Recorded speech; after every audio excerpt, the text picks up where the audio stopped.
అస్సలాముఅలైకుం. Hi అండి. ఈరోజు నేను యూనిక్ రెసిపీని మీ ముందుకు తీసుకొచ్చానండి. తోటకూర అండ్ ఎగ్. ఇప్పుడు ప్యాన్ ఏమో స్టవ్ మీద పెట్టుకోండి. స్టవ్ని ఆన్ చేయండి. అది హీట్ అయిన తర్వాత దాంట్లో కొంచెం ఆయిల్ని యాడ్ చేసుకుందామండి. చూడండి, ఆయిల్ వేసిన తర్వాత ఆయిల్ బాగా హీట్ అయిన తర్వాత దీంట్లోకి కొంచెం దంచుకొని పెట్టుకున్న వెల్లుల్లి కొన్ని, తర్వాత 3 ఎండుమిరపకాయలు, 2 ఎగ్స్, తర్వాత పచ్చనపప్పు, సాయమినపప్పు కొంచెం, ఆవాలు కొన్ని, తర్వాత కరివేపాకులు కొన్ని, తర్వాత ఇప్పుడు కొంచెం తోటకూరని తీసుకోండి. 3 కట్టలండి, అవి చిన్న చిన్నవి. ఇప్పుడు ఆయిల్ హీట్ అయ్యింది. దాంట్లో కొంచెం వెల్లుల్లి ఉన్నాయి కదా, దంచుకొని పెట్టుకున్నాను కదా, అవి దాంట్లో వేసేసి ఫ్రై చేసేద్దామండి. అవి ఫ్రై బాగా అయిపోవాలండి. ఇప్పుడు కొంచెం ఫ్రై అయింది కాబట్టి దాంట్లో కొంచెం పచ్చనపప్పు, ఆవాలు, సాయమినపప్పు మూడింటిని యాడ్ చేసేద్దామండి. దీన్ని కూడా బాగా ఫ్రై చేద్దామండి. అన్నీ ఒకే కలర్లో రావాలండి. ఫ్రై చేసినప్పుడు కొన్ని కాలిపోయి కొన్ని వైట్గా ఉంటే అప్పుడు బాగుండదండి. చేదు వాసన అనేది వచ్చేస్తుంది, తినలేమండి. చూడండి, కలర్ అయితే చేంజ్ అయింది. నేను మీకు ఇది చెప్పడం మర్చిపోయానండి. హాఫ్ ఆనియన్ని తీసుకోండి, చిన్న సైజ్ అండి. అది కట్ చేసేయండి. నేను చూపించిన విధంగా చిన్న చిన్న పీసెస్లో కట్ చేసేస్తే సరిపోతుంది. ఈ రెసిపీ యూనిక్ రెసిపీ అండి, అందరికీ నచ్చిద్ది. తోటకూర తినని వాళ్ళ కోసం కూడా తినే వాళ్ళ కోసం కూడా ట్రై చేయండి మీ ఇంట్లో. నేను ఇప్పుడే అయితే తిన్నానండి, చాలా టేస్టీగా ఉంది. మీరు కూడా ట్రై చేయండి. చాలా చాలా టేస్టీగా ఉంటుంది. తోటకూర తిన్నట్టే ఉండదు, అంత టేస్టీగా ఉంటుంది. ఎండుమిరపకాయలు కూడా కట్ చేసి వేసేసుకుందామండి.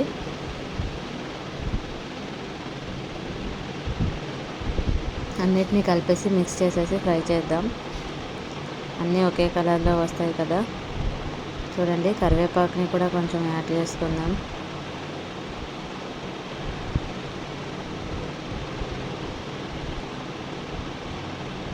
ఇవన్నిటిని ఫ్రై చేయండి. ఇవి డ్రై కరివేపాకు అండి, పచ్చిదే. కాకపోతే అవి ఫ్రిడ్జ్లో పెట్టడం వల్ల పాడవకుండా అలా డ్రై అయిపోయింది, కానీ పాడవలేదు. ఇలా అయినా యూజ్ చేసుకోవచ్చు. మీరు కూడా ట్రై చేయండి. కరివేపాకుని హోల్స్ ఉన్న బాక్స్లో వేసేస్తే అవి బాగా స్టోర్ ఉంటాయి ఎక్కువ రోజులు. ఇప్పుడు తోటకూరని దాంట్లో వేసేద్దామండి. ఇవి చాలా లేత ఆకు అండి, చిన్న చిన్న కట్టలండి, ఒక జానెడు అంత కట్టలండి, 3 కట్టలు. అవి చూడండి ఎంత బాగున్నాయి, చూడ్డానికే తెలిసిపోతుంది అది లేతది అనేది. ఇవన్నీ బాగా మిక్స్ చేసేసి ఫ్రై చేయండి. ఈ తోటకూర అనేది బాగా సన్నగా కట్ చేయాలండి. సన్నగా కట్ చేస్తేనే మీకు తినేటప్పుడు కూడా బాగుంటుంది, చూడ్డానికి కూడా బాగుంటుంది. చూడండి, దాని మీద మూత అనేది పెట్టేద్దాం. కొంచెం సేపటి తర్వాత మూత తీసి చూస్తే అండి, చూడండి ఆకులన్నీ కొంచెం అయిపోయాయి. ఆకు అనేది ఎంత ఎక్కువ వేసినా అంత తక్కువ కర్రీ అవుతుందండి.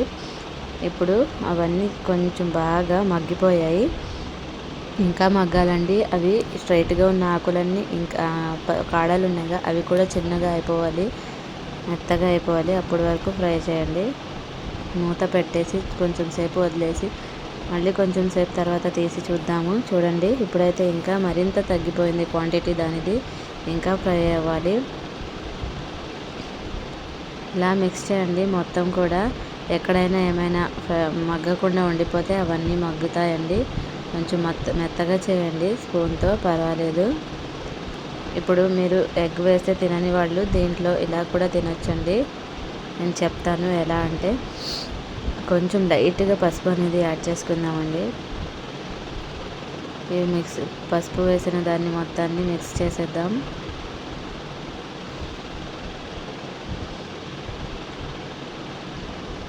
ఎవరైతే నా ఛానల్లో కొత్త వాళ్ళు ఉన్నారో, నా ఛానల్ని ఎవరైతే కొత్తగా చూస్తున్నారో అందరూ నా ఛానల్ని సబ్స్క్రైబ్ చేయండి. మొన్నటి వరకు నేను ఛానల్లో ఏ వీడియోస్ పెట్టలేదు, ఒక 5-6-7 డేస్. ఎందుకంటే నాకు ఎగ్జామ్స్ ఉన్నాయి. ఇప్పుడైతే ఎగ్జామ్స్ అనేవి ఫినిష్ అయిపోయాయండి, అందుకని మళ్ళీ వీడియోస్ పెట్టడం స్టార్ట్ చేశాను. ఇప్పుడు నన్ను సపోర్ట్ చేయండి. నా సబ్స్క్రైబర్స్ అయితే 51 వరకు వచ్చేయండి, ఇంకా పెరగాలండి. నా ఛానల్ అయితే మానిటైజ్ అవ్వాలంటే సబ్స్క్రైబర్స్ అనేది, వ్యూస్ అనేసి పెరగాలండి. కొంచెం సాల్ట్ని యాడ్ చేసుకోండి దీంట్లో. ఇప్పుడు మొత్తం మిశ్రమాన్ని కర్రీని మొత్తాన్ని కలపండి. ఇది మొత్తం చూడండి క్వాంటిటీలో ఎంత తక్కువ అయిపోయిందో, కానీ నేను చేసిన కర్రీ 2 మెంబర్స్కైనా సరిపోతుందండి. తోటకూర ఎంత వండినా తక్కువ అయిపోద్ది. దాంట్లో కొంచెం కారాన్ని వేసుకుందామండి. ఇప్పుడు మీకు ఈ కారం వేసిన తర్వాత కొంచెం సేపు స్టవ్ మీద పెట్టేసి ఆఫ్ చేసేయండి. మీకు ఎగ్గు వద్దు అంటే, ఎగ్గు తినేవాళ్ళైతే దీంట్లోనే ఎగ్స్ అనేది యాడ్ చేద్దాం. వాటర్ అనేది నేను కొంచెం కూడా చేయలేదండి. ఇది ఫ్రై చేశానండి నేను, తోటకూర ఫ్రై. మీరు ఇలాగే కావాలి అంటే తినండి. చూడండి ఇలా మధ్యలో గ్యాప్ అనేది తీసుకొని దాంట్లో ఎగ్స్ అనేది పగలగొట్టండి. చూడండి నేను ఎలా పగలగొట్టానో, నేను చూపించిన విధంగా ఇలాగే ఫాలో అవ్వండి. నా రెసిపీ అందరికీ నచ్చిద్ది అనేసి అనుకుంటున్నాను. మేమైతే ఇలాగే వండుకుంటామండి. తోటకూరలో కంపల్సరీగా ఎగ్ వేసుకుంటాము. ఎగ్ తినని వాళ్ళు తినని రోజు అయితే ఆ ఎగ్స్ని స్కిప్ చేసేసి సేమ్ యాస్టీస్గా ఫాలో అయిపోండి కర్రీని. ఇవన్నీ మొత్తాన్ని ఒకసారి ఇలా కలిపేసి పెట్టేయండి. స్టవ్ మీద మూత పెట్టేసి అలా వదిలేద్దామండి. ఇప్పుడు కొంచెం అలాగే కలిపితే స్మెల్ అనేది వచ్చేస్తుంది. అందుకని కొంచెం సేపు అలా వదిలేసిన తర్వాత కలిపితే స్మెల్ అనేది రాదు. చూడండి ఇప్పుడు ఇవన్నిటిని ఒకసారి కలపండి. ఇంకా అది ఫ్రై అవ్వలేదు, ఎగ్ అనేది ఇంకా ఫ్రై అవ్వలేదు, మాకు కట్టలేదండి, గడ్డ కట్టలేదు కాబట్టి మళ్ళీ కొంచెం సేపు పెట్టాను. ఇంకా చూడండి ఇప్పుడైతే ఎగ్ అనేది గడ్డ కట్టేసింది. ఇప్పుడు ఇవన్నిటిని బాగా స్మాష్ చేసేద్దాం. ముక్కల్ని మొత్తం ఒకేలా ఉంది కాబట్టి ముక్కలుగా స్మాష్ చేసేసి పెట్టేసుకుందాం. ఇప్పుడు దీంట్లో ఏమైనా తగ్గింది అనుకుంటుంటే మీరు దాన్ని వేసుకోండి టేస్ట్ చూసేసి. నేనైతే దాంట్లో కొంచెం కారము సాల్ట్ అనేది తగ్గాయనేసి ఆ రెండింటిని వేసానండి. ఎందుకంటే ఎగ్ ఇప్పుడే కదా వేసాను, పైన వేసేస్తానండి దాని మీద. ఇంకా టైం పడుతుంది కదా అది ఫ్రై అవ్వడానికి, పర్లేదండి.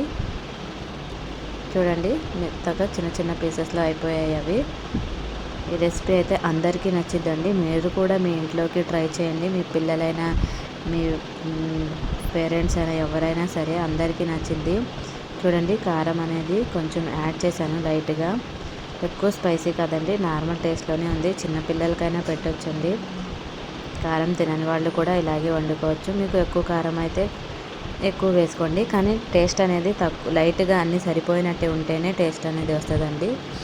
కొంచెం లైట్గా సాల్ట్ అనేది యాడ్ చేసుకున్నాను. ఇప్పుడు ఈ కర్రీ అయితే చూడండి ఒక కలర్ఫుల్గా తయారైంది. చూడండి యూనిక్గా ఉంది కలర్ కూడా. ఈ రెసిపీ అనేది అందరికీ నచ్చితే నా ఛానల్ని సబ్స్క్రైబ్ చేయండి, లైక్ అండ్ షేర్ చేయండి. చూడండి ఫ్లేమ్ని హై స్లో అనేది మీరు చూసుకొని చేసుకోండి. ఎంత బాగుందో కర్రీ అనేది. ఇప్పుడైతే వేసుకొని తినేయొచ్చండి. నేనైతే వండగానే అప్పటికప్పుడే వేసుకొని తిన్నానండి. Thank you very much. అల్లా హాఫీజ్. ఫ్లేమ్ని ఆఫ్ చేసేయండి.